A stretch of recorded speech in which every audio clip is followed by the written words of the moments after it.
हम पहाड़ के लोगों को हिंदू माना ही नहीं जाता है। देश की रक्षा करने के लिए आर्मी निकल के आती है, तो अब राज्य की रक्षा के लिए आर्मी निकली, पहाड़ी आर्मी निकली। डोभाल जी जासूसी के लिए पाकिस्तान गए तो पाकिस्तानी जैसा बन के रहे ना, तो अगर जय पहाड़ जय पहाड़ी नहीं हो तो मारे जाओगे। बीच में आप पे कुछ इल्जाम लगे थे उसमें। भारत का ये इकलौता राज्य है जिसकी कोई राजधानी नहीं, मगर बाप का बच्चा है। पलायन जो हो रहा है इसका मुख्य कारण क्या है? कांग्रेस भाजपा मर्डरर है, सो कॉल्ड पहाड़ी है ये देश। दिल्ली से चलने वाले कांग्रेस भाजपा के लोग, कांग्रेस भाजपा इस राज्य के ऊपर राज कर रही, राज ही नहीं कर रही है, नंगा नाच कर रही है। तो इतने झूठे लोग हैं जो राम को लाए हैं, हम क्या मतलब सनातन धर्म को तो तनातन धर्म बना दिया। जब लड़ाई झगड़ा करना होता तो जय श्री राम बोलते। आरोप लगते हैं धामी जी पे कि वो मोदी जी के पास शाह जी के पास पैसा पहुंचा के आते हैं। हरक सिंह ने तो साफ बोला ना कि मुख्यमंत्री जी आएंगे, प्रधानमंत्री जी आएंगे, हमारी महिलाएं पिछौड़ा पहन के डांस करेंगी। भारत का वो कौन सा एरिया है जहां पर उत्तराखंड के पहाड़ी लोगों ने अवैध बस्तियां बसाई है? हमारे राज्य क्यों धर्मशाला बन गया भैया? बहुत सारे लोग ऑब्जेक्शन कर रहे हैं, अरे क्या बातें कर रहे हो, तुम्हारे लोग भी दिल्ली बॉम्बे पूना में रह रहे हैं, तुम्हारे लोग भी बाहर रह रहे हैं, वो भी उनको खदेड़ने लग जाएंगे। सर पर परसों ही तो आपने स्टेटमेंट दी थी कि एनआरसी लागू करो, बाहरी राज्य को सबको भगाओ। इस सड़क तक आने तक ही जो है मरीज दम तोड़ देता है। गवर्नमेंट चाहता है कि पहाड़ के लोग पलायन हो जाए और हमारे रिजॉर्ट बने हिमालय व्यू के सामने। राज्य की राजधानी पहाड़ में गैरसैंण में स्टैब्लिश कर दो। 5 अलग डिस्ट्रिक्ट बना दिए गए, बट डिस्ट्रिक्ट का घोषणा होने के बाद उसका बोझा बिस्तरा बंद क्यों कर दिया? फिर फर्जी भू कानून लाते हैं, जनता के बीच इतने बड़ी हेडिंग करते हो हम भू कानून लेके आए, और यहाँ तो तुम लिव इन रिलेशन क्या वैश्यावृत्ति करवाओगे देवभूमि में? देवभूमि को दानव भूमि बनाने में तुले। नमस्कार दोस्तों, स्वागत है आपका न्यूज़ 31 पॉडकास्ट में। और आज हम आप सबके सामने एक नए मेहमान लेकर आए हैं जिन्होंने अपनी एक अलग नई पहचान बनाई है। आज हमारे साथ पहाड़ी आर्मी के संस्थापक और अध्यक्ष हरीश रावत जी मौजूद हैं। तो सर बहुत बहुत स्वागत है आपका न्यूज़ 31 पॉडकास्ट में। धन्यवाद आपका बहुत बहुत। शुरुआत यहीं से करते हैं कि पहाड़ी आर्मी जो संस्था आपने बनाई, क्या सोच के बनाया, कब बनाया, और मतलब आइडिया कहाँ से आया? देखिए, आइडिया की अगर बात करोगे तो उत्तराखंड में हर व्यक्ति के अंदर आइडिया है, मगर हिम्मत नहीं कर पाते, क्योंकि उत्तराखंड के लोगों ने जो बर्बरता सहन की है उस बर्बरता से बड़े भयभीत रहते हैं। और ये आइडिया मैं मानता हूँ उत्तराखंड का हर वो व्यक्ति के अंदर है जो इस त्रासदी को झेल रहा है। तो इसीलिए जब कांग्रेस और भारतीय जनता पार्टी इस राज्य को निचोड़ रही थी और निचोड़ रही है, तो हमने सोचा भाई ये बीजेपी कांग्रेस या अन्य पार्टियों के झंडे थामने से अच्छा, अपना समय पैसे खर्च करने से अच्छा इनके पीछे तो अपने लोगों की मदद की जाए। तो हमने अपने लोगों की मदद करने के लिए पहाड़ी आर्मी उत्तराखंड नाम से 2021 में संगठन बनाया। और इसकी टैगलाइन स्पष्ट है, पर्वतीय अस्मिता, संस्कृति और संसाधनों के रक्षक पहाड़ी आर्मी। तो हमारा मानना है कि उत्तराखंड राज्य जिस मंशा से बनाया गया था, यहाँ के लोगों ने जिस मंशा से इसकी लड़ाई लड़ी थी, वो आज भी अधूरे हैं। लोग आज भी परेशान है छोटी सी समस्या के लिए कि गांव में पानी नहीं आ रहा है। आज भी इस बात के लिए प्रॉब्लम है कि प्राइमरी स्कूलों में टीचर नहीं है। आज भी उसी प्रॉब्लम से घिरे पड़े हैं कि आज भी सड़क नहीं है गांव तक, और स्वास्थ्य की हालत इतनी बदहाल है कि सड़क तक आने तक ही जो है मरीज दम तोड़ देता है। तो इस सारी चीज़ों को देखते हुए हमने सोचा कि भाई अपने लोगों के लिए काम किया जाए और एक संगठन का निर्माण किया। और आज हम देख रहे हैं कि हमारी इस संगठन से जो लगातार हम पहाड़ी हिंदू सशक्तिकरण अभियान जो चला रहे हैं, तो उसको देखते हुए हजारों हजार लोग हमसे जुड़ रहे हैं, क्योंकि स्पष्ट है कि उत्तराखंड में दिक्कतें हैं। तो अब हमारी जो हिम्मत हमने की, उस हिम्मत के साथ ताकत देने का काम लोग कर रहे हैं, जो हमें महसूस हो रहा है। तो अभी अगर मैं बात करूं पहाड़ी आर्मी के मुख्य कार्यों की, जैसे कि आपने कहा 2021 से में ये लाई गई थी, तो तब से लेके अब तक आपने कौन कौन से मुख्य काम किए हैं जिन पे आपको गर्व महसूस होता हो? देखिए, तो सबसे पहले तो बड़ा काम हमने किया कि 2016 में मैंने एक अनशन किया था। दमुआ ढुंगा आंदोलन एक बहुत बड़ा आंदोलन इस एरिया का था कि दमुआ ढुंगा हमारे पहाड़ी क्षेत्र के लोग रहने वाले थे और 80 बहुल ज़्यादा क्षेत्र। उस समय उसकी जनसंख्या लगभग 35-40 हज़ार थी, आज 1 लाख क्रॉस कर चुकी होगी। और वहाँ पर की जो ज़मीन थी वो फॉरेस्ट लैंड थी। तो वहाँ पर 2013 के लगभग 14 में जो इसको नगर निगम बनाया गया हल्द्वानी को, उस समय की यहाँ पर कद्दावर नेता माननीय इंदिरा हृदय जी अपने सुपुत्र जो अभी वर्तमान में विधायक है सुमित हृदय जी को नगर निगम का चुनाव लड़ाना चाहती, वो मनसा थी। तो उन्होंने वहाँ की ग्राम पंचायत के चुनाव नहीं होने दिए और उसको नगर निगम में शामिल कर दिया। नगर निगम में जब शामिल किया तो शहरी विकास के पास फॉरेस्ट का लेटर आया कि भाई ये लैंड हमारी है, तो आप इसको कैसे नगर निगम में शामिल कर सकते हो। तो चुनाव टल गए। अब वो ना नगर निगम रह पाया ना गांव रह पाया। तो वहाँ के जो लोग हैं वो समस्या में घिर गए। उनके जन्म प्रमाण पत्र बनने में प्रॉब्लम आ रही है, उनके राशन कार्ड बनाने में प्रॉब्लम आ रही है, उनके मृत्यु प्रमाण पत्र बनाने में, इस तरीके की जो छोटी छोटी समस्याएं। तो मैं गया था उस क्षेत्र में, तो एक बूढ़ी अम्मा की ये प्रॉब्लम थी। तो मैंने कहा वास्तव में ये तो एक तरीके से अनाथ इसको कर दिया इस क्षेत्र को। हमने लोगों को मोबिलाइज किया और उसने, यकीन मानिए, हम 4 लोगों ने आंदोलन शुरू किया था। 6 महीने लगातार हमने वो आंदोलन किया, जिसमें 47 दिन पंचक्की चौराहे पे मैं धरने में बैठा रहा। तो उस समय माननीय इंदिरा हृदय जी बड़ी कद्दावर नेता इस राज्य की, वित्त मंत्री रही इस राज्य की।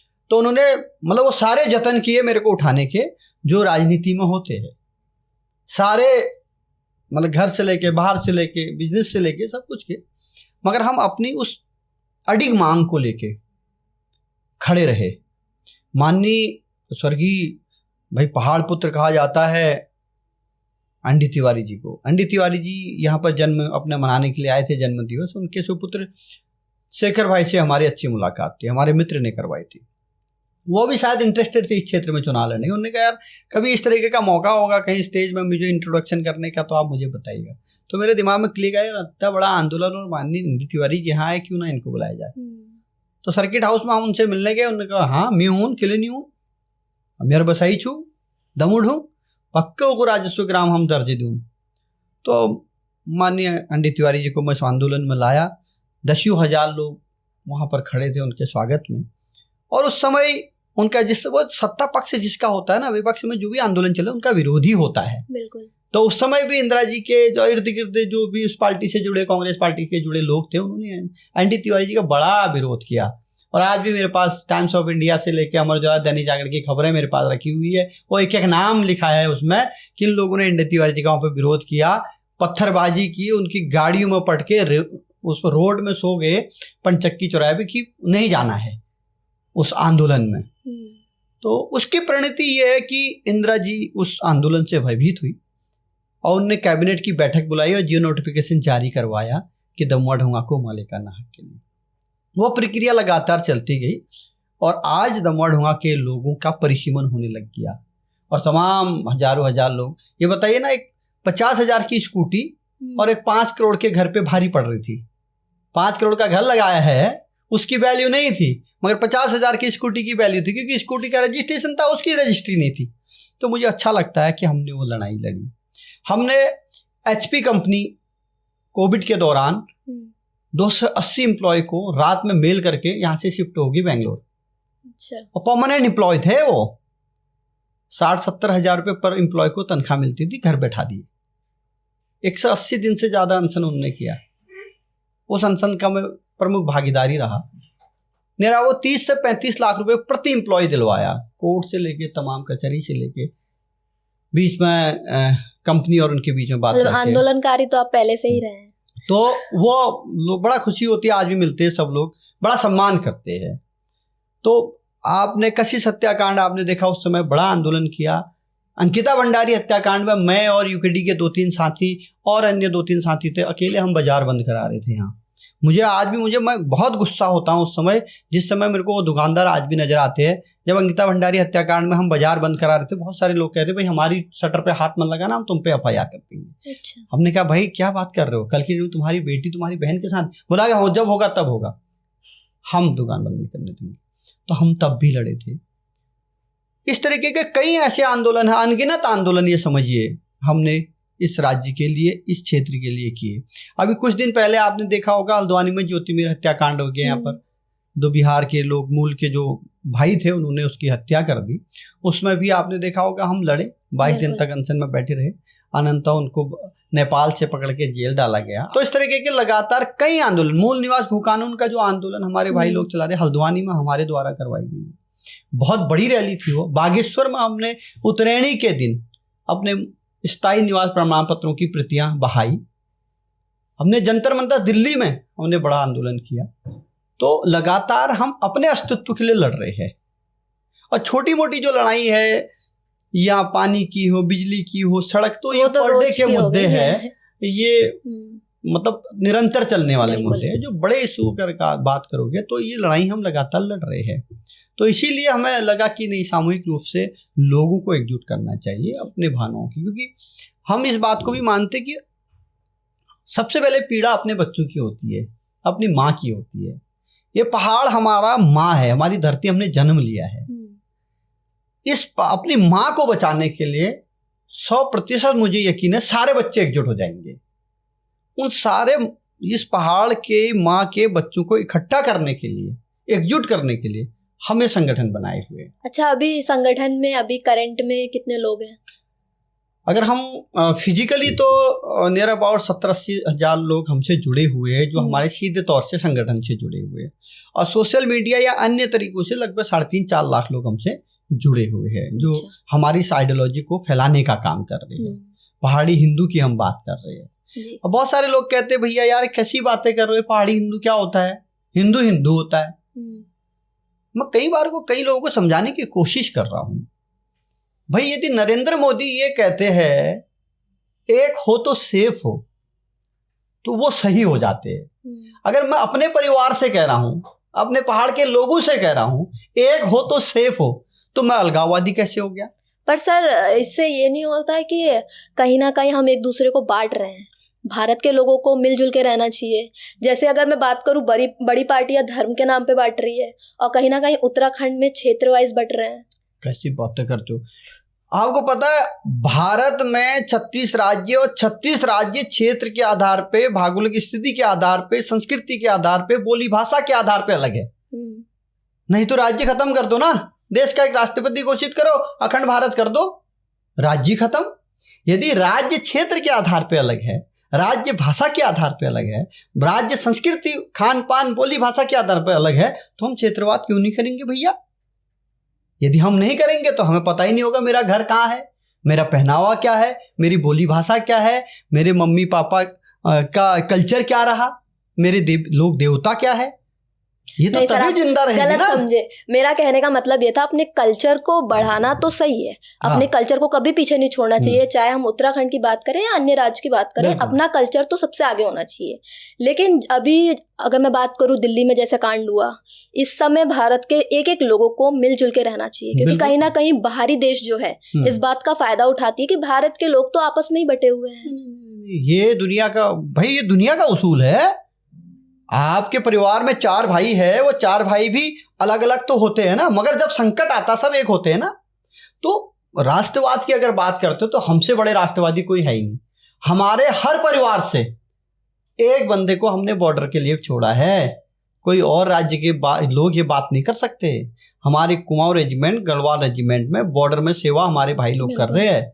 तो देश सेवा अगर हमारे भाई लोग कर रहे हैं, तो हमारे अन्य लोग बचे हुए जो, उनका भी एक कर्तव्य होना चाहिए, वो अपने राज्य की सेवा करें, अपने घर की सेवा करें। बॉर्डर की सेवा और विदेशी ताकतों से लड़ने के लिए तो हमने रखी है ना लोग। तो यहाँ पर अलगाववाद कहीं नहीं है। मैं कह रहा हूँ अगर अलगाववाद हम कर रहे हैं तो मोदी जी भी अलगाववादी है, और हिंदुत्व के ब्रांड एम्बेसडर जिसको माना जाता है योगी जी, वो बड़े अलगाववादी है। वही कहते हैं भाई बटोगे तो कटोगे, कटोगे तो बटोगे।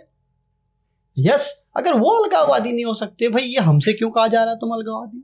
मगर इस बात को मैं बार बार कहूंगा, हम हिमालय के रहने वाले लोग हैं भैया, और हम पहाड़ी हिंदू है। हम पहाड़ के भी है और हम हिंदू भी है। तो हम पहाड़ी हिंदू हुए ना हुए, ऐसी ही बात बताओ। तो हुए ना। यदि अपने जुबान से हम पहाड़ी हिंदू कह रहे हैं, तो किसी और को क्यों लग रहा है कि उनको गाली दे रहे हैं? ऐसा तो है ही नहीं। मैं अपने मूल आइडिया, मुझे गर्व है पहाड़ी हिंदू होने। अगर किसी अन्य को अन्य हिंदू होने पे गर्व है, वो भी गर्व से कहे, है ना। मैं इसलिए देखो, मैं अपने पहाड़ के एक व्यक्ति से पूछना चाहता हूं, क्या पहाड़ में कहीं कभी भी कोई राम मंदिर है? कृष्ण मंदिर है? नहीं। राम कृष्ण जी को हम मानते जरूर है, मगर हमारे यहाँ थान है। हमारे यहाँ हरजू थान, गुलजू थान, ईड़ी थान है ना, गंगनाथ थान, हमारे यहाँ थान प्रथा है। और थान में देवता जो हमारे हैं वो स्वयं शंभुनाथ के अवतार है, धुनी होती है हमारे यहाँ। और हमारी जो देवियों की मंदिर है, चाहे कोटगाड़ी माँ, कोट ब्राह्मणी, यहाँ आपके क्या कहते हैं, धारी देवी, कुष्मांडा देवी, नंदा, सुनंदा, ये सब पार्वती के स्वरूप है। तो हम शिव और पार्वती के उपासक है। तो हम कभी राम जी, कृष्ण जी के उपासक नहीं रहे। हमारा इतिहास आप जान लीजिए। तो हम क्यों ना कहें भाई हम उधर क्या कहते हैं, शिव और पार्वती के उपासक है। ये भूमि देवभूमि इसलिए नहीं कहा जाता है। हमारे यहाँ गाय बछड़ों के देवता अलग होते हैं, डाना कांडा के देवता अलग होते हैं, माताएं बहनों के देवता अलग होते हैं, पुरुषों के देवता अलग होते हैं। 33 कोटि देव देवता इस देवभूमि में हमारे हैं। और हम तो गर्व से कहते हैं मेरे घर में देवता पैदा होते हैं।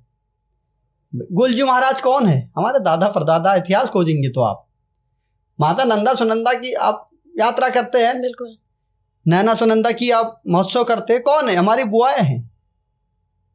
जिया रानी, माता जिया रानी कौन है? हमारी कत्यूरी राजाओं की रानी है, मगर इतिहास के पन्नों में दबा दिए गए। अच्छा सर, ये जिया रानी वाला विवाद थोड़ा ये भी हुआ था, जो आपने चौराहे का नाम रखने की जो प्रस्तावित किया था, तो उस पर क्या हुआ? देखिए, हम तो मांग कर रहे हैं आज भी। देखिए, कुमाऊं का द्वार एक तरफ आप मुंह से बोलते हो, कथा कथित इसको सेंटर, पावर सेंटर कहते हो कुमाऊं का।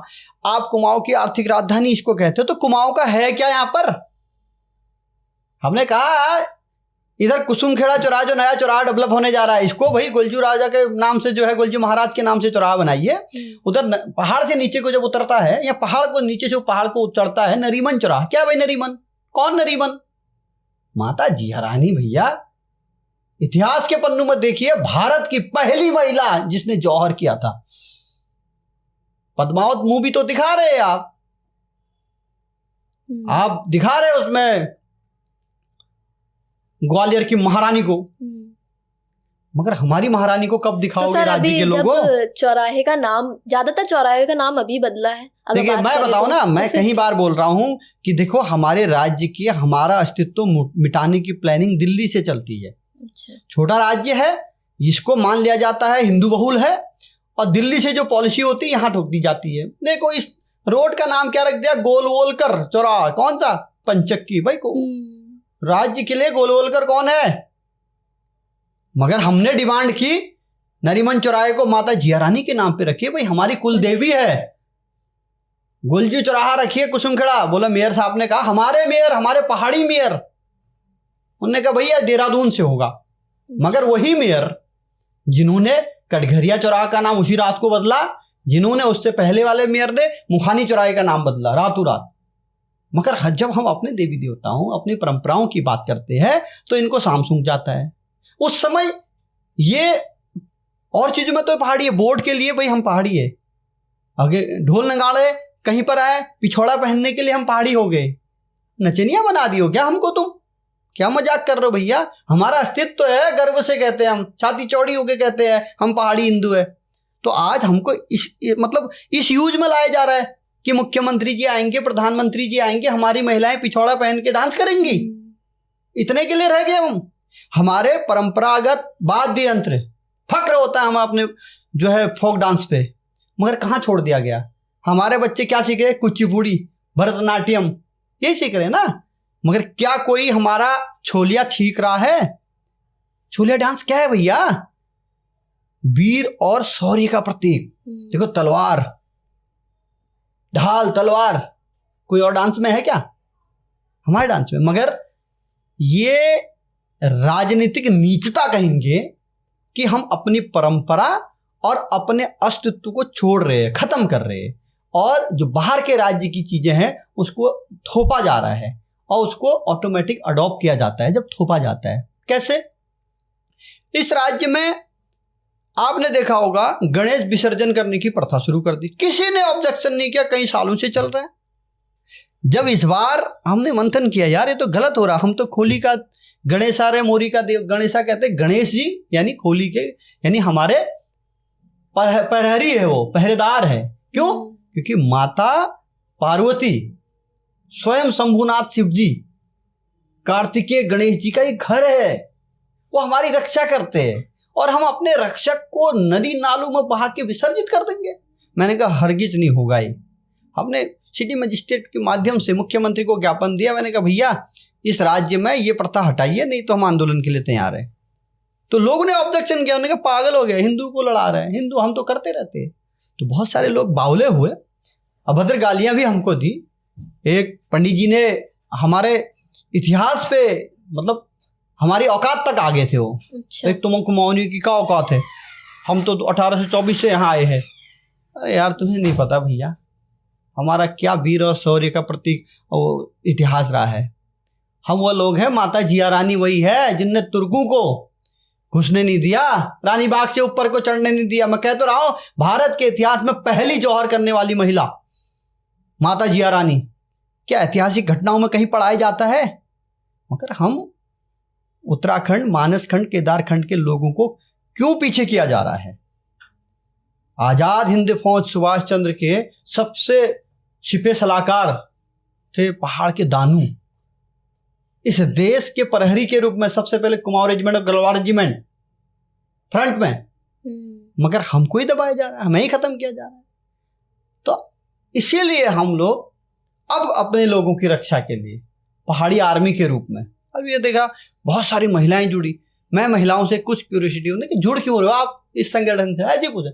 बोला नहीं अब जरूरत होगी, जब देश की रक्षा करने के लिए आर्मी निकल के आती है तो अब राज्य की रक्षा के लिए आर्मी निकलेगी, पहाड़ी आर्मी निकलेगी। और हम सारी महिलाएं हम पहाड़ी आर्मी का अंग होना चाहते हैं। तो मुझे बड़ा अच्छा लगा कि ये समझ रहे उस कंसेप्ट को जो मैं काफी समय से सोच रहा था।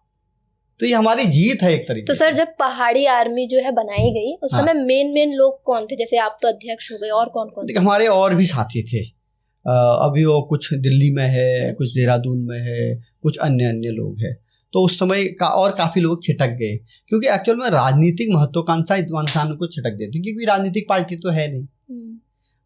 जिसको राजनीति करनी है वो राजनीतिक पार्टी ज्वाइन करने लग जाता है।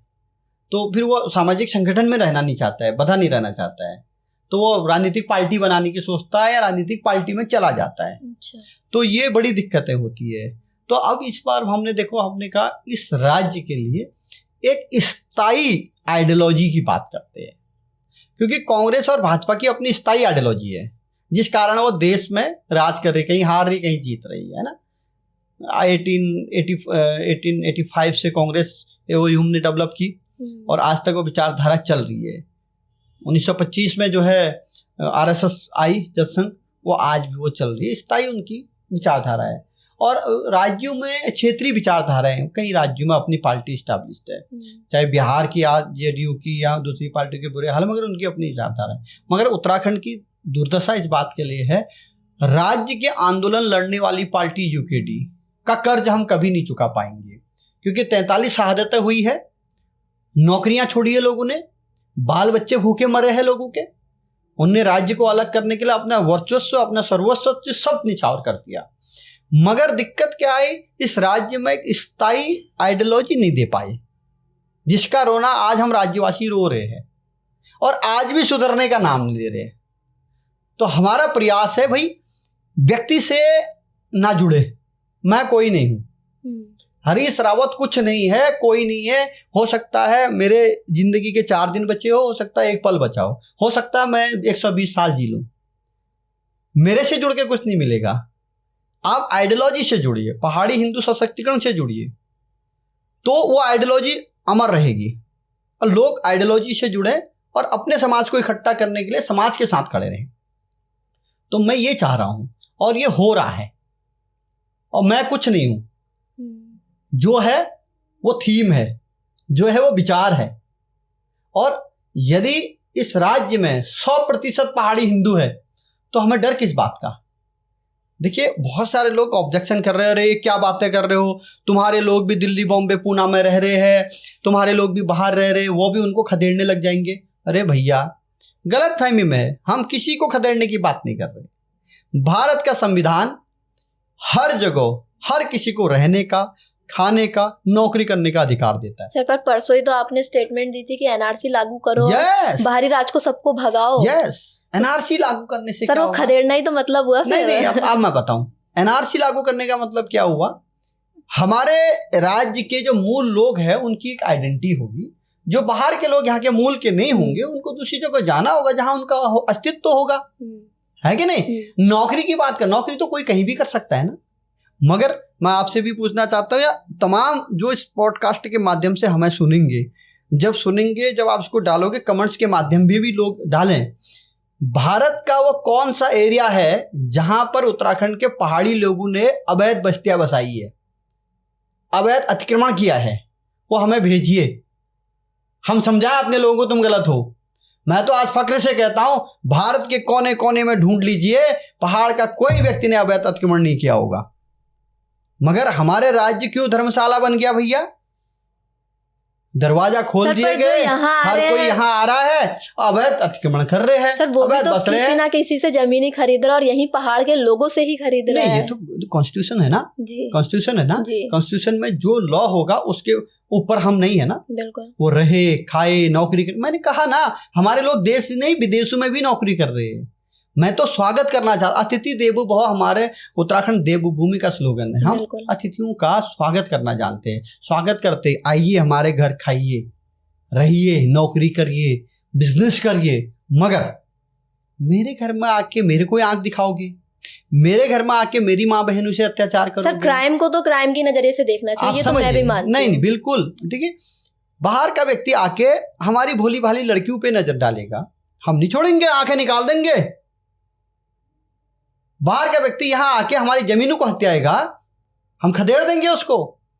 हर कोई आगाह हो जाइए, नहीं छोड़ेंगे। हमारी अस्मिता से खेलेगा, हमारे संसाधनों को लूटेगा, हमारी जो संस्कृति है उसको बर्बाद कर देगा, और हम इनको देखे रहेंगे क्या? यानी हमारी परीक्षा ले रहे हो क्या? हम ईमानदार है, हमारा अस्तित्व क्या है? हम लोगों को देश विदेश में कहीं भी जाना है, अरे पहाड़ का है, अरे ईमानदार हो गया, अरे सीधा साधा हो गया। तो हम ईमानदार है, सीधा साधा, वो हमारी स्ट्रेंथ होनी चाहिए, हमारी कमजोरी होनी चाहिए। उसको तो एक कमजोरी मान रहे हैं हमारे ऊपर थोप रहे। अब मैं बार बार कह रहा हूं, हम पहाड़ के लोगों को हिंदू माना ही नहीं जाता है भाई। छठ पूजा करते हैं, हमने कहा बहुत अच्छी बात है, पूर्वांचलियों और बिहारियों का छठ पूजा है। अपने राज्य में जाइए और उसके गौरव को बचाइए। माँ अपने बेटे की लंबी उम्र के लिए पूजा करती है। सर छठ पूजा का आपने जिक्र किया, पूरी बात सुनिए। आपका कहने का तात्पर्य है कि यहाँ उत्तराखंड में नहीं करना चाहिए। देखिए मैं क्या कह रहा हूँ, मनाइए ना, मगर लोग तर्क दे रहे हैं वो हिंदू का त्योहार है, धूमधाम से मनाइए, अच्छी बात है। तो बताइए ना उत्तराखंड का कौन सा त्योहार देश विदेश में मना रहे हो आप लोग? मना रहे क्या? दिल्ली में कोई फुलदेई करते हुए दिखा क्या दिल्ली में हरेला या मुंबई में हरेला करते हुए दिखा? सर जो उत्तराखंड के लोग रह रहे होंगे वो तो मना ही रहे होंगे। भाई साहब बिल्कुल सही कह रहे हैं, मगर क्या वहाँ का मुख्यमंत्री, वहाँ का पार्षद, वहाँ का सर वो तो अभी बिहार इलेक्शन का वोट बैंक था, वो छोटे से बड़े मुख्यमंत्री या नेता वहाँ के लोकल स्तर के क्या प्रमोट करते हुए दिखे? सर अगर मैं एक बात क्लियर करूं, हाँ, ये इस साल ही देखा गया होगा कि गवर्नमेंट ने छठ पूजा को सपोर्ट किया होगा ज्यादातर, क्योंकि इस बार बिहार में इलेक्शन थी। नहीं, और बार बिल्कुल ये सुना नहीं जाता है। नहीं, इस राज्य में छठ पूजा की छुट्टी करा दी गई है। दुरुस्त उत्तरकाशी के बिल्कुल गधेरे का प्राइमरी स्कूल, वहाँ पिथौरा तामली मंच पिथौरागढ़ में गुमदेश कहा जाता है, वहाँ के प्राइमरी स्कूल का बच्चा घर जा रहा है, अपनी ईजा से कह रहे ईजा छुट्टी छू क्या छठ पूजा छू। अरे ईजा गड़बड़ा गई, उनका यो नहीं छुट्टी के छू, हम तो छठी का दूध तो कहते थे, 6 दिन में छठी करते थे, छठा क्या है? तो क्या दूसरे राज्यों में भी हमारे हरेले की छुट्टी हुई कि वहां के लोग कहे कि हरेले की छुट्टी है? अरे मैं बड़ा परेशान हो जाता। जिस समय शिटकुल में काम करने वाला युवा मेरे से कहते भाई साहब हमें पता ही चलता हमारे हरेला या फुलदेई कब होती है, क्योंकि छुट्टी नहीं होती है। छुट्टी नहीं होती, रोज सुबह के अंधेरे में उठते हैं, नौकरी के लिए चले जाते हैं, 12-14 घंटा करते हैं, अंधेरे में घर आते हैं, हमें पता ही नहीं चलता हमारे तीज त्योहार कब है। तो सरकार इस तरीके से रूट व्यवहार हमसे करेगी, सरकार हमारे तीज त्योहारों की छुट्टी नहीं करेगी, बाहर के तीज त्योहारों को थोपेगी, तो कल्चर पे अतिक्रमण नहीं होगा तो क्या होगा? हमारी लड़ाई तो सरकारों से है ना। बोर्ड बैंक के चक्कर में बंगाली भाषा को प्राइमरी स्कूल में पढ़वाओगे, पंजाबी भाषा को प्राइमरी स्कूल में पढ़वाओगे, मगर हमारी कुमाऊनी गढ़वाली भाषा को राजकीय दर्जा नहीं दोगे। बेशर्म की हद पार कर दी सरकारों ने। इस बार के विधानसभा में चर्चा में आप देखिए 25 साल का स्वर्ण जयंती मना रहे हैं, राइट। अरे किस बात की जयंती मना रहे हो भाई, बताओ ना, क्या कर दिया तुमने राज्य के? भारत के सबसे ज्यादा बेरोजगार राज्यों में कौन आ रहा है? उत्तराखंड। क्या मजाक कर रहे हो यार तुम, कैसी मजाक कर रहे हो? और कुछ लोग, वो हमारे लालको विधायक है, वो कुमाऊनी में भाषण देने लगे विधानसभा में, उनको रोक दिया गया। रोकना जायज था क्योंकि 8वीं अनुसूची में हमारी भाषा है नहीं। भाई किसके काम से नहीं है? वो जो सत्ता में हमने बोर्ड देके जिनको सदन में भेजा है उनका काम है ना, हमारी भाषा को राजकीय दर्जा दें। क्यों नहीं दे रहे भाई? नहीं देंगे। हम पहाड़ के हिंदू है भाई, गाय गंगा गोबर को मानने वाले लोग हैं यार, गौ माता को राजकीय दर्जा तो दे दो। क्या दिक्कत आ रही तुमको? नशे से पहले शराब का नशा, अब स्मैक का नशा गांव गांव घुस गया। बिहार में, गुजरात में 100% बैन हो सकती है शराब, तुम खारा स्रोत ऋषिकेश में पुलिस लगा देते हो शराब की दुकान शराब बेचने के लिए। तो इस राज्य में शराब की दुकान नशा बंद क्यों नहीं कर सकते हो? क्या दिक्कत है? देवभूमि को दानव भूमि बनाने में तुले हो। अभी आने वाले समय में और घातक है हमारे लिए। डिलिमिटेशन होना है, परिसीमन होना है। देखिए स्टार्टिंग में 40 विधानसभाएं हमारे यहाँ थी, अभी 34 विधानसभाएं पहाड़ में। अभी डिलिमिटेशन होगी तो 27-28 में पहुंच जाएंगे। तो क्या देखिए, ये पहाड़ी राज्य इकलौता राज्य है जहां पर पॉपुलेशन के आधार पर परिसीमन हो रहा है।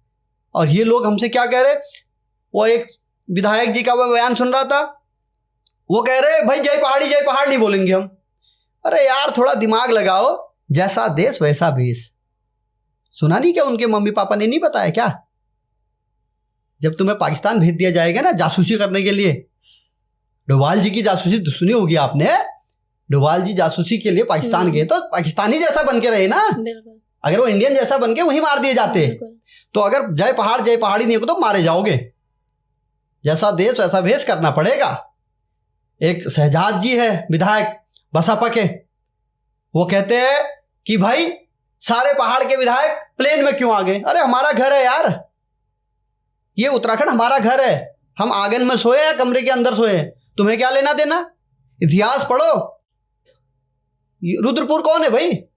राजा रुद्रनाथ, रुद्रचंद, चंद वंश के राजा, 17वीं शताब्दी के राजा बाज बहादुर, बाजपुर के राजा, काशीनाथ अधिकारी काशीपुर के, हमारे राजाओं के नाम पे वो नाम है भाई। ये हमारी जन्मभूमि रही है। जब देश का बंटवारा हुआ उसके बाद गदरपुर इस एरिया में शरणार्थी लोग आए और ये क्या कह रहे? अरे उधम सिंह नगर हरिद्वार को अगर हम हटा देंगे तुम खाना कहां से खाओगे? इतिहास पढ़ लो। हमारे माँ बाप राशन के लिए तुम्हारे यहाँ कभी नहीं आए। बाकायदा राशन तुम्हें देने आते थे, गुड़ लेके जाते थे। राशन पहाड़ से यहाँ आते थे पैदल घोड़ों से, अपना राशन इनको देके यहाँ से नमक और गुड़ लेके, गुड़ भी हमारा नमक भी तिब्बत से आता था। इनको पता ही नहीं है। इतिहास पढ़े ना। हरिद्वार में धीर सिंह पुंडिर कौन थे? राजा थे भाई हमारे। वो कत्यूरी राजाओं से हेल्प मांगी। जब दिल्ली मेरठ रौंदते हुए तुर्क आए, मुगल आए, तो उनकी हेल्प के लिए कौन गया था? कत्यूरी राजा गए थे ना। वो धामदेव थे जिया रानी के सुपुत्र, जिन्होंने इनके आकाओं को ना गर्दन काट काट के प्लान कलियर के दरगाह बनाई है। भारत के दूसरे नंबर की जो दरगाह है वो धामदेव की वजह से है, नहीं तो मुगल कब्जा कर रहे थे पूरा। ये उधम सिंह नगर कौन? अकबर से छिना है कत्यूरी राजाओं ने। ये हमको समझाएंगे? ये हमारा है भाई, इंच तक नहीं देंगे हम। सर शहर की बात हो ही रही है, उत्तराखंड में बात करूं तो ज्यादातर लोग नैनीताल में रहते हैं या फिर देहरादून में रहते हैं या फिर उधम सिंह नगर में रहते हैं।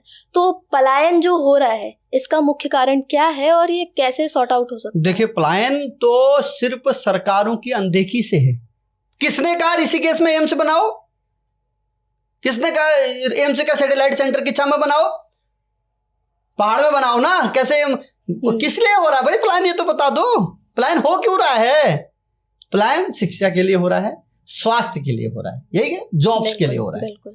स्वास्थ्य तुम पहाड़ों में जाओ, हमारे सारे बुजुर्ग वापस यहाँ जा रहे, बीमार हो जाऊंगा कि करूँ, या तो इंजेक्शन लागल डॉक्टर छू, वहां तो रोड में अवेलेबल पहली दम तोड़ दूं। अगर स्वास्थ्य की सुविधा अगर पहाड़ में होती है तो सारे कहाँ जाते? एम्स में। जो एम्स बना होता अल्मोड़ा में, पौड़ी में, तो कहाँ जाते? और कहाँ बना दिया? ऋषिकेश में। पिथौरागढ़ से कोई बंदा बीमार होगा तो ऋषिकेश पहुंचने तक वैसी जान चले जाती है। तो बताइए क्यों? दूसरी बात, नौकरी की जो बात कर रहे हो ना, इनकी एक्चुअल में पॉलिसी नहीं है। अथाह नौकरियां पहाड़ों में हो सकती है, अथाह। ये बताइए, एक कॉल सेंटर डेवलप करने में कितना पैसा लगता होगा? 2-4 बिल्डिंग ठीक ठाक, मल्टी स्टोरी बिल्डिंग, उसमें हजारों एम्प्लॉय काम कर सकते हैं। कोई फैक्ट्री, धुआं आएगा ही नहीं, धुआं आएगा ही नहीं कॉल सेंटर से, और पूरी दुनिया की इकोनॉमी चल सकती है वहां पर से। मगर नहीं, इनको तो इवेंट करना है कि इन्वेस्टर इवेंट, उसमें करोड़ों रुपए इवेंट को खड़ा करने के लिए लगाना है, और पेपर में देना है हजारों करोड़ का इन्वेस्टर आ गया। कहां है कुछ नहीं पता। जॉब से हिमाचल में अगर सेब अच्छी पैदावार हो सकती है तो हमारा चौबटिया का उद्यान विभाग का निदेशालय उठा के देहरादून क्यों रख दिया? चौबटिया का सेब दुनिया के सबसे सर्वश्रेष्ठ सेबों में एक है। आज चौबटिया के सेब से सिक्किम फल रहा है। सिक्किम में जो पैदावार हुई है चौबटिया से, उसका बीज गया है, और हमारा चौबटिया को गार्डन खत्म कर दिया है। हमारा भीमताल से अगर आप चंपावत की तरफ जाओगे, पूरी सब्जी मंडी, सब्जी बेल्ट है, सब्जी और फल होता है। वो सब्जी फल लाने के लिए हल्द्वानी मंडी में आना होता है। हल्द्वानी मंडी वाला 5 रुपए किलो आलू लेता है और वापस उन्हीं के घरों में 25 रुपए किलो जाता है। आप समझिए तो ना, ऐसा क्यों? गवर्नमेंट चाहता है कि पहाड़ के लोग पलायन हो जाए और हमारे रिजॉर्ट बने हिमालय व्यू के सामने बढ़िया तरीके से। जो करप्शन करके करोड़ों रुपए कमा रखे हैं, टांग पे टांग रख के दर्शन करे और साफ स्वच्छ हवा में रहे, यहाँ पॉल्यूशन ही ना हो। नहीं तो भैया कोल्ड स्टोर बना दो ना, दिक्कत क्या आ रही? छोटे कोल्ड स्टोर बना दो, दिक्कत क्या है? अभी आपने देखा होगा बागेश्वर के जो माइन है 1 साल होने को बंद है। जब पता है वहां पर व्हाइट गोल्ड होता है, खड़िया निकलता है, उसकी कीमत है, तो भाई उस क्षेत्र को ही माइनिंग स्टेट के नाम से क्यों घोषित नहीं कर दे रहे हो? दिक्कत क्या है? वहां के लोगों को कहीं और जगह इस्टेब्लिश कर दीजिए, उनको दीजिए उनका मुआवजा, सारी चीजें, और वहां से निकालिए पूरा खनन जो अपना संपत्ति है हमारी। भाई वो नहीं, ऐसा नहीं करेंगे। क्यों? ऐसा करेंगे तो भाई प्रॉपर तरीके से चले ना। मगर यहाँ तो अपने लोगों को घूस देनी है, डंपर चलाने उनके पॉकलैंड चलाने हैं, और गवर्नमेंट का कोई रेवेन्यू खत्म और अपने पेट भरो। डीएम सीएम से लेके पीएम तक चल रहा मामला। ये नहीं करेंगे ना, तो हमारे पूरे पहाड़ में असीम क्षमता है। मैं तो कह रहा हूं एक चीज कर दो छोटी सी, राज्य की राजधानी पहाड़ में गैरसैंण में स्टैब्लिश कर दो। अगर गैरसैंण में राजधानी हो जाएगी, आप मेरे को सच बताइएगा, धीरू भाई अंबानी के औलाद यानी बच्चे सीएम से मीटिंग करने के लिए कहां जाएंगे? गैरसैंण जाएंगे। टाटा बिरला गैरसैंण जाएंगे। तो गैरसैंण जाएंगे तो वो अपने लोगों को भी ले जाएंगे। होटल किसके चलेंगे? पहाड़ के चलेंगे। ये जो जितने भी सीएम है, पीएम है, गवर्नर है, आपके एमपी है, एमएलए है, कहाँ को जाएंगे? गैरसैंण, पहाड़ को जाएंगे। तो रिवर्स प्लान होगा ना। सर मैं इसी मुद्दे पे आ रही थी, जैसे कब से टेम्परेरी राजधानी देहरादून है, लेकिन गैरसैंण बन नहीं पा रही है। बताओ नहीं बन पा रही है। भारत का ये इकलौता राज्य है जिसकी कोई राजधानी नहीं है। ये कितना बड़ा, मतलब बगैर बाप का बच्चा है, समझो। बाप ही नहीं है। राज्य के जिस समय बनाया गया राज्य टेम्परेरी काम करने के लिए देहरादून बनाया गया। भाई वहां थोड़ा इंफ्रा है, तब तक काम चल जाएगा। मगर नकारापन देखिए ना, ये राजनीति के चक्कर में, जो मैं बार बार कह रहा हूं, बाहर के लोगों को लाभ देने के लिए ये डरावना सत्य है। 45 से 50 लाख लोगों ने स्थायी निवास प्रमाण पत्र इस राज्य का बना दिए। उनको नाराज नहीं करना चाहते हैं, इसलिए वहां पर बैठे हुए। टेम्परेरी राजधानी का क्या मतलब है भाई? ये ग्रीष्मकालीन राजधानी का क्या अंग्रेज हो क्या?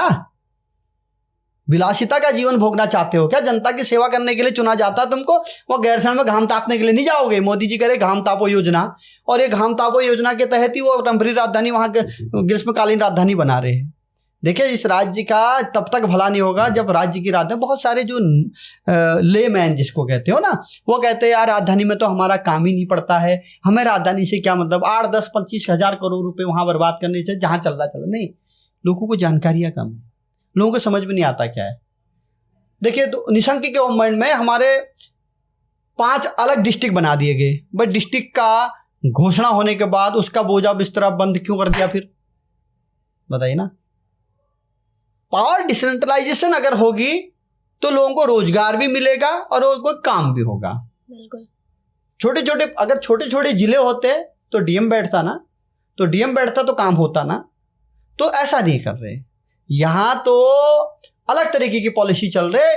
कोई मुख्यमंत्री आता वो कहता भाई सहारनपुर को भी, बिजनौर को भी इसमें मिला दे क्या, उत्तराखंड में। और कोई मुख्यमंत्री आता है वो कहता है अखंड भारत में उत्तराखंड सबसे प्रमुख हिंदुत्व वाला राज्य है, राष्ट्रवादी राज्य है, इसलिए यहाँ यूसीसी लगा देना चाहिए। धाकड़ धामी कहते हो, अपने आप को धाकड़ कहते हैं, यूसीसी कानून यहाँ ले आते हैं और हमारे पहाड़ी हिंदुओं की जो परंपरा है उसको ये इतना बड़ा विध्वस्तकारी कानून लेके आए। लिव इन रिलेशन, क्या मजाक कर रहे हो क्या? सर अभी तो एक और नया लागू हुआ है कि अब माता पिता को भी इसकी जानकारी देने का जो एक मैं पहले जिस दिन से ये कानून, आपको याद अगर होगा, हमने अभियान भी चलाया था इसके विरोध में। बहुत सारे लोग डरे हुए थे और सरकार ने कानून बना, तुम विरोध क्यों कर रहे हो कानून का? हमने तब भी समझाया, क्या गांव का एक लड़का एक लड़की साथ रहेंगे और गवर्नमेंट उसको प्रोटेक्शन देगी और माँ बाप देखे रहेंगे?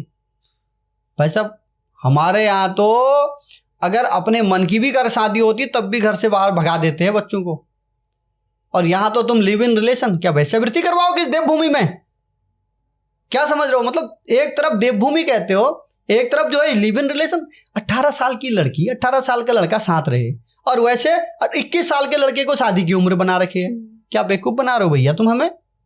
इस और 1 साल का प्रवासी इस राज्य में रहेगा, उसको सरकारी योजनाओं का सारा लाभ दिया जाएगा। ये क्या मतलब है? इसका मतलब रोहिंग्या और सो कॉल्ड रोहिंग्या जो हिंदू है अपनी छप्पर डराएंगे यहाँ रोड किनारे पे। और जो बीपीएल कार्ड किसका बनता है, उसके मानक क्या है? जिसके बाद घर ना हो, जिसके बाद छत ना हो, जिसके बाद लैट्रिन बाथरूम नहीं हो, उसी का बीपीएल कार्ड बनेगा। किसका बनेगा फिर? उन्हीं का बनेगा ना। आज की डेट में आप पूछना किससे, प्रधानमंत्री मुख्यमंत्री आवास किसको मिलता है? जिसके बाद बाथरूम नहीं हो, घर नहीं हो, किसका बनेगा? उन्हीं को मिलेगा ना। तो इस राज्यवासियों का हक कहाँ गया? बेवकूफ बना रहे हैं हमको। मूल निवास प्रमाण पत्र खा दिया। मैं तो कई बार बोल रहा, कांग्रेस भाजपा मर्डरर है, ये खूनी है हमारे सपनों के, हमारे मूल निवास के, हमारे रोजगार के। आपको बता देना चाहता हूं, राज्य में जो पुरानी प्रथा थी डिस्ट्रिक्ट वाइज मेरिट, क्यों नहीं बना रहे भाई? राज्य पूरी भर्ती आती है, उसकी मेरिट राज्यवासी, राज्य की एक मेरिट बनेगी। उधम सिंह नगर, हरिद्वार, देहरादून 3 बड़े डिस्ट्रिक्ट है, ज्यादा पॉपुलेशन यहाँ है। बाहर हमारा आदमी ने क्या किया, पहाड़ के, उन्होंने कहा यार रोजगार है नहीं यहाँ, क्या करूं, पढ़ने के लिए आए, उन्होंने कहा यहाँ यार बड़ी भीड़ है, वो रोजगार करने के लिए निकल गया, सरकारी नौकरियों से उसका मन भर गया। क्यों? उन्होंने कहा यार पहले तो मेरिट बनती थी डिस्ट्रिक्ट वाइज, 50 वैकेंसी अल्मोड़ा के लिए है तो है, बागेश्वर के लिए 50 है तो है, तो डिस्ट्रिक्ट उतने तो होने ही होने। उन्होंने कहा अब तो ऐसा भी नहीं होना, बड़े डिस्ट्रिक्टों के 10,000 फॉर्म भरते हैं तो छोटे डिस्ट्रिक्टों के 500 फॉर्म भरते हैं, तो कहाँ से होगा?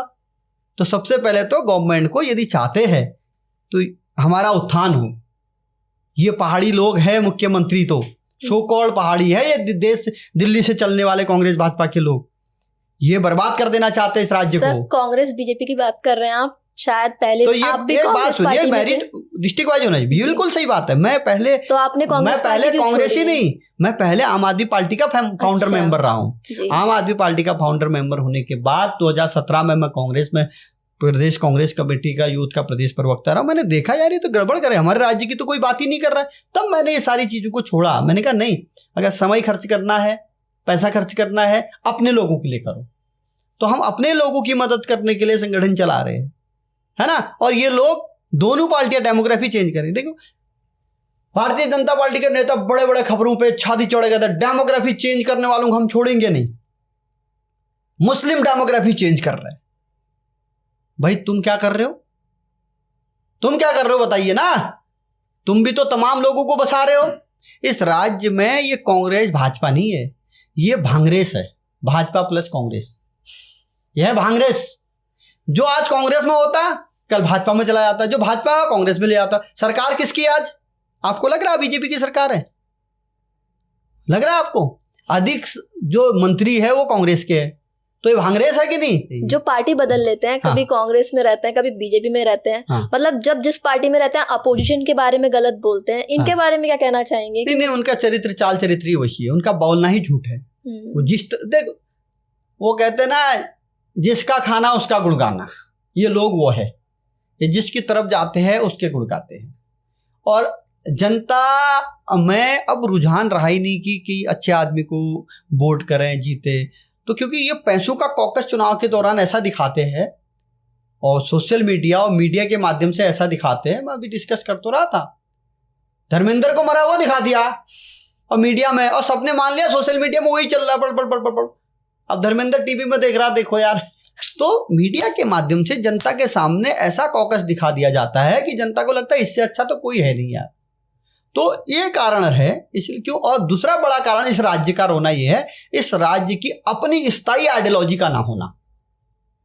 इसलिए कांग्रेस भाजपा इस राज्य के ऊपर राज कर रही, राज ही नहीं कर रही है, नंगा नाच कर रही है। हमारे संसाधनों को इस तरीके से लूटा जा रहा है, बिहड़ जंगल के उस पार बिल्कुल ऊपर कोई भी नेता फॉरेस्ट लैंड घेर के अपना होटल बना, हयात होटल बन रहा है ना उधर चंबा के इस पार, पौड़ी में, पहाड़ में पूरे डाने काने बिक चुके हैं। कहाँ है भू कानून? फर्जी भू कानून लाते हैं, जनता के बीच इतने बड़ी हेडिंग करते हो हम भू कानून लेके आए। कौन सा भू कानून लाए भाई तुम? कौन आदमी अभी जमीन नहीं खरीद रहा है? 50 कंपनियां दिखा दूंगा जो जमीनें बेच रहे हैं, तो कहां से भू कानून कैसे आ गए? तो ये कुछ नहीं, ये हम लोगों को ठग रहे हैं। ये सही समय है अपने लोगों को इकट्ठे करने का, उसी नारे के साथ जो मोदी जी और योगी जी कह रहे हैं, भाई बटोगे तो कटोगे, एक हो तो सेफ हो जी। तो अगर मैं बात करूं 2027 की, तो पहाड़ी आर्मी का कोई प्लान है 2027 के चुनाव लड़ने का, या कोई पॉलिटिकल आपका बैकग्राउंड अभी फिलहाल दिखाई दे रहा है? देखिए अभी क्योंकि हम अगर जब सत्ता में बैठे हुए पक्ष विपक्ष को लगातार उनकी पॉलिसी और हमला करते हैं, तो हम लास्ट में उनको वोट कैसे दें? इसी कारण रहा कि नगर निगम चुनाव में भी हमने अपना कैंडिडेट लड़ाया और बहुत अच्छी वोट हमें मिली, उस आइडियोलॉजी को लोगों ने एक्सेप्ट किया। अभी पंचायत चुनाव में भी हमने अपने लोगों को उठाया और अच्छा वोट उसको मिला। 2027 में भी अगर जनता कहती है कि नहीं लड़ना चाहिए, कुछ लोगों को लड़ाना चाहिए, तो 100% हम प्रयास करेंगे, अपने उन लोगों को लड़ाने की कोशिश करेंगे जो इस राज्य के स्थायी आइडियोलॉजी देने की बात करते हैं और अपने लोगों की लड़ाई लड़ने की बात करते हैं, अपने जल जंगल जमीन की लड़ाई लड़ने की बात करते हैं। तो उन लोगों को हम आगे लाएंगे, अधिक से अधिक लोगों को लड़ाने की कोशिश करेंगे यदि जनता कहती है तो। क्योंकि जनता जनार्दन है, अपने मन से अगर कुछ काम करने लगे कि हमारा तो वही तो कर रहा हूँ, ना हमारा राजनीतिक अस्तित्व है, ना हमारा सामाजिक बहुत बड़ा अस्तित्व है, ना हमें आर्थिक रूप से बहुत बड़ा अस्तित्व इस राज्य में मिला है, तो गहरी चोट होगी। ये तो ब्रांड एम्बेसडर है भैया, ये जो मैंने पहना है ना, ये भगवा कलर, इस भगवा कलर का ये ब्रांड एम्बेसडर बन गया। इनको नहीं पता कि ये हमारा है, हमारे देवी देवताओं का। ये सो कॉल्ड ब्रांड एम्बेसडर बनना बंद करें और सबसे पहले भारतीय जनता पार्टी के लोग मोदी से पूछें, मोदी जी सनातन सनातन चिल्लाते हो तो बताइए 16 श्राद्ध में हमारे जागेश्वर के ज्योतिर्लिंग में आपने शिवार्चन कैसे किया? आप पूछिए इनसे ना कि आधे अधूरे बने हुए घर में जब हम गृह प्रवेश नहीं कर रहे हैं तो राम मंदिर में गृह प्रवेश कैसे करवा दिया राम जी को? तो ये तो इतने झूठे लोग हैं जो राम को लाए हैं, हम क्या है मतलब देवताओं को लाने लग गए हो यार, तुम क्यों मजाक कर रहे हो? और त्योहारों के पीछे इस तरीके देखो, कभी होली 2 मना रहे हैं, दिवाली 2 मना रहे हैं, मतलब सनातन धर्म को तो तनातन धर्म बना दिया। श्री राम जी का मर्यादा पुरुषोत्तम राम, मर्यादा में रह के जब लड़ाई झगड़ा करना होता जय श्री राम बोलते, क्यों मजाक कर रहे हो यार? मर्यादा पुरुषोत्तम राम, मर्यादा में रह के बातें करो। मर्यादा जब जय श्री राम आप कहते हो तो मर्यादा झलकनी चाहिए, तो आप तो अमर्यादित तरीके से नाम लेते हो कि मजाक नहीं हमारे देवी देवताओं के साथ, तो ये गलत है। हम तो पहाड़ी हिंदू है, गुलजी को मानने वाले, शिव जी को मानने और माँ नंदा सुमन कुटगाड़ी को मानने वाले, धारी देवी को मानने वाले लोग हैं। हम तो देवता गड़ाने वाले लोग हैं, हमारे यहाँ तो देवता गड़ाया जाता है, 7 पुस्तों की चीजें निकाल देते हैं। हम अस्पताल जाने से पहले विभूति लगाते हैं और हमारे देवताओं से हम लड़ झगड़ के समाधान तक पहुंच जाते हैं और हम स्वस्थ हो जाते हैं। हम तो उस धरा के लोग हैं, देवभूमि के लोग हैं। बिल्कुल। तो अगले सवालों की तरफ बढ़ते हैं जी। आपके लिए पहाड़ी पहचान का असली मतलब क्या है? देखिए, पहाड़ी पहचान का असली मतलब क्या है? जो हमारे तीज त्योहार है, हमारी बोली भाषा है, हमारे खान पान है, और अपने दिल के अंदर वो मासूमियत, पहाड़ियत है, वो हमारी पहचान है। जी। भोलापन, सीधापन, ईमानदारी, ये हमारी पहचान है। आप जब बहुत गुस्से में होते हैं तब कौन सा पहाड़ी डायलॉग या शब्द आपके मुंह से निकल जाता है? सब कुछ करना मगर एक पहाड़ी पे शक मत करना। अच्छा, क्या आपको लगता है कि सरकार सामाजिक संगठनों के साथ मिलकर काम करने में उतनी सक्रिय है जितना होना चाहिए? सरकार कभी नहीं रही सामाजिक संस्थाओं के साथ काम करने के लिए इच्छुक, क्योंकि सरकार पूंजीपतियों के गुलाम है। पूंजीपति आएंगे, अपनी मीटिंग करेंगे, करप्शन के लिए घूस देंगे, और कोई भी डांडे कांडे को खोदने की परमिशन ले लेंगे। कहीं खनन करना है, कहीं जंगल हथियाना है, कभी लकड़ी काटने है, तो वो सामाजिक संगठनों के साथ क्यों मिलजुल के काम करेगी? उनको तो पैसा कमाना ना। आरोप लगते हैं धामी जी पे कि वो मोदी जी के पास, शाह जी के पास पैसा पहुंचा के आते हैं, तो कहाँ से ले आते हैं? इन्हीं खनन माफियाओं से तो ले जाएंगे। हरक सिंह ने तो साफ बोला ना अपने इंटरव्यू में कि 2 करोड़ 1 करोड़ तो मैं भी दे के आया करके। तो इस सामाजिक संगठनों के साथ कभी तालमेल नहीं कर सकते। आपके हिसाब से आज पहाड़ का सबसे गंभीर मुद्दा क्या है? बेरोजगारी, अस्पतालों की स्थिति, सड़क और कनेक्टिविटी, स्कूलों की हालात, या कुछ और? ये सब है। सबसे मुख्य कारण? सबसे मुख्य कारण तो भैया जो है हमारा अनएम्प्लॉयमेंट है ना, और अनएम्प्लॉयमेंट की भरपाई पहाड़ में ही करके हो सकता है। सही, यदि हम पहाड़ की तरफ से, सबसे सुंदर, मुझे दुनिया का सबसे सुंदर राज्य उत्तराखंड लगता है। हिमाचल और उत्तराखंड में बहुत अंतर है। हिमाचल में बिल्कुल खड़ी पहाड़ियां हैं, उत्तराखंड में नहीं है। उत्तराखंड, मानसखंड, केदारखंड, इतनी सुंदर वैली है। इसको डेवलप करने के लिए इनके पास पॉलिसीज नहीं है। क्यों? क्योंकि ये घूमने के लिए विदेश जाते हैं, मगर विदेश की टेक्नोलॉजी इस्तेमाल नहीं करते। अपने परिवार के साथ घूम घाम के वाह भूल जाते हैं कि हम जाए किस लिए, क्योंकि वहां सीखते ही नहीं है, ये घूमने में लग जाते हैं। तो कैसे होगी टेक्नोलॉजी? नहीं तो हमारी टेक्नोलॉजी देखिए ना, पुरानी बिल्डिंगों को देखिए।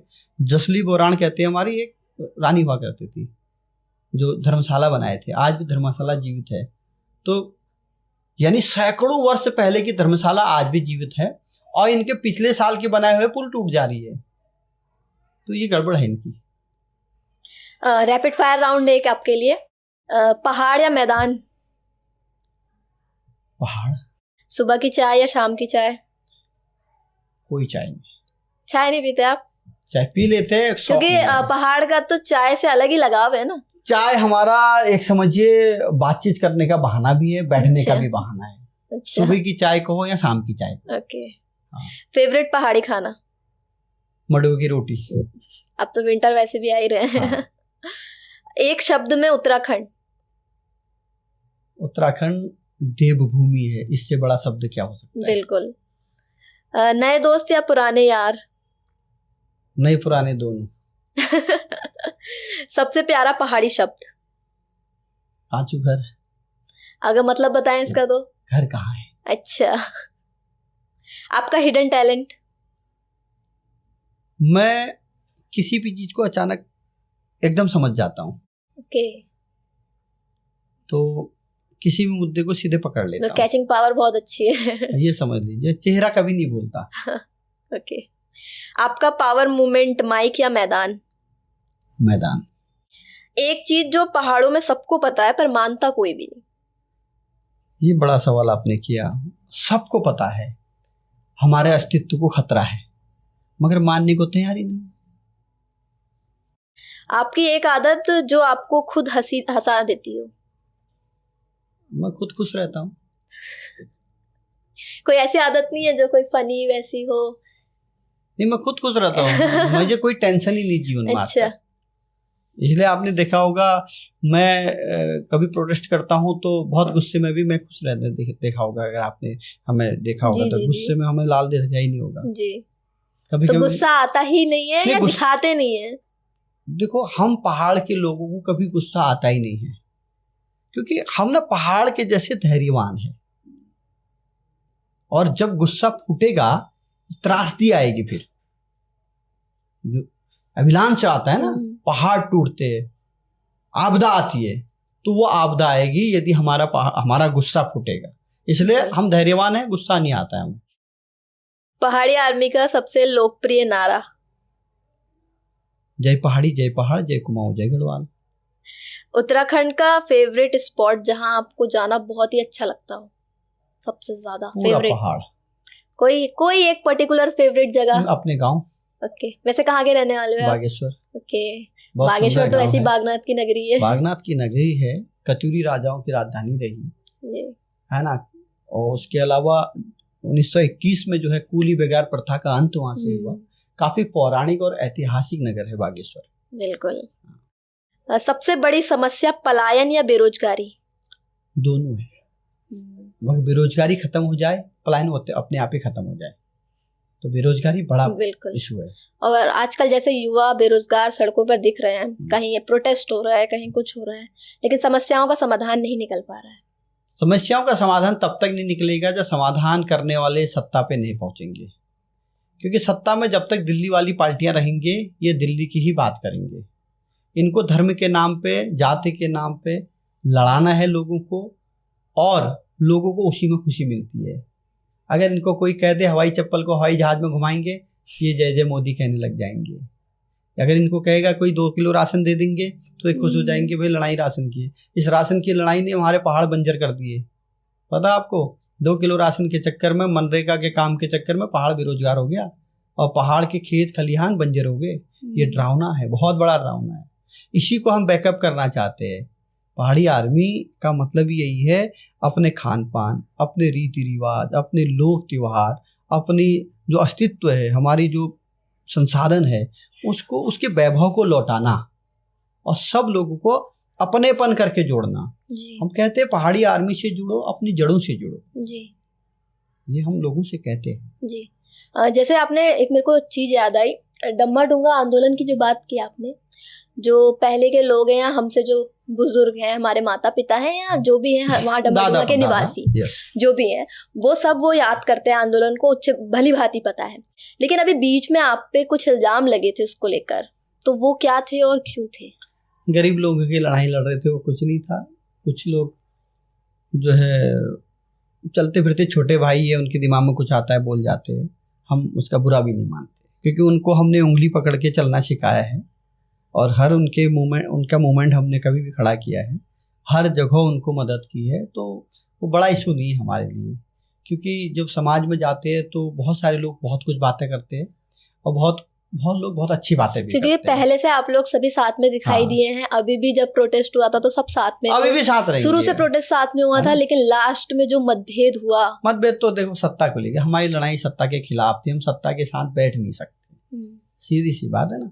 और सत्ता के खिलाफ लड़ाई है, सत्ता के साथ डांट करेंगे तो गलती है, तो नहीं होना चाहिए। हम पहाड़ के लोग, पूरे उत्तराखंड के लोग इसी बात पे ठगे हुए। हमारी आइडियोलॉजी डेवलप क्यों नहीं हो पा रही, यही एक रीजन है। जो प्रोटेस्ट करते, जो आंदोलन करते, वो सत्ता से मिल जाते हैं। सत्ता से अगर मिलते हैं तो फिर और लोग, जो बाकी के लोग है, समाज है, विश्वास करना बंद कर देता है। राज्य का इतना बड़ा आंदोलन हुआ, उस आंदोलन में हमारी माँ बहनों के साथ बड़ी दुर्दांत घटना हुई। मुजफ्फरनगर कांड तो भुलाए नहीं जाएगा। मैंने कहा ना, यूकेडी को कभी उनने जो हमारे लिए किया इस राज्य के लिए कभी नहीं भुला सकते, उसका कर्ज कभी नहीं तार सकते हम। मगर ऐसा कुछ करने के बाद राज्य बनता है और राज्य में सत्ता के साथ घुसखोरी करके बर्बाद कर दोगे उनकी सपनों को, तो विश्वास कौन करेगा? जनता विश्वास नहीं करेगा। वही रीजन है कि इस राज्य में एक स्थायी आइडियोलॉजी नहीं बन पाई। तो ऐसे लोगों को अगर इस तरह की घटनाएं होंगी तो कौन बर्दाश्त करेगा? वो गलत है ना। सर, मेरा आखिरी सवाल यही रहेगा कि भविष्य में पहाड़ी आर्मी कौन कौन से बड़े प्रोजेक्ट करने की तैयारी में है और अगले 5 साल में खुद को आप कहाँ देखते हैं? अगले 5 साल में तो ये 100% मानिए कि इस राज्य की धुरी हम ही रहेंगे, क्योंकि जब हम अपनों की बात कर रहे हैं तो 100% अपनों की दया भी सबको रहती है और अपने साथ खड़ा भी। मेरे घर में अगर बारात हो जाएगी ना, मेरा जो चाचा मेरे से नहीं बोलते हैं, मेरे भाई जो मेरे से कभी नहीं बोलते हैं, मेरे मामा कभी जो मुझे याद नहीं करते हैं, अगर घर में बारात होगी तो जरूर आएंगे। वो कहेंगे खाली उससे नहीं मिलेंगे, बार बार निमंत्रण मांग के आ जाएंगे। बिल्कुल। तो हम जब पहाड़ी अस्तित्व की बात कर रहे हैं, पहाड़ी हिंदुओं की बात कर रहे हैं, तो हम जागर गड़ाना हमने शुरू कर दिया है। ये जागर जब अपने पीक पे पहुंचेगा तो पहाड़ का एक एक व्यक्ति, चाहे वो देश से बाहर रह रहा हो, चाहे वो राज्य से बाहर रह रहा हो, सब इकट्ठे दिखेंगे और इस राज्य की धुरी हम ही रहेंगे। जी जी, तो बहुत बहुत धन्यवाद सर इस पॉडकास्ट में आने के लिए। Thank you so much, thank you, नमस्कार। तो ये थे हमारे आज के मेहमान हरीश रावत जी। इन्होंने जो पहाड़ी आर्मी जो संस्था बनाई है, पूरी आइडियोलॉजी बताई कि कैसे इन्होंने इसका स्थापन किया और अगले 5 साल में खुद को कहाँ देखते हैं। तो इस पॉडकास्ट में इतना ही, मिलते हैं अगले नए पॉडकास्ट में नए मेहमान के साथ। तब तक के लिए धन्यवाद।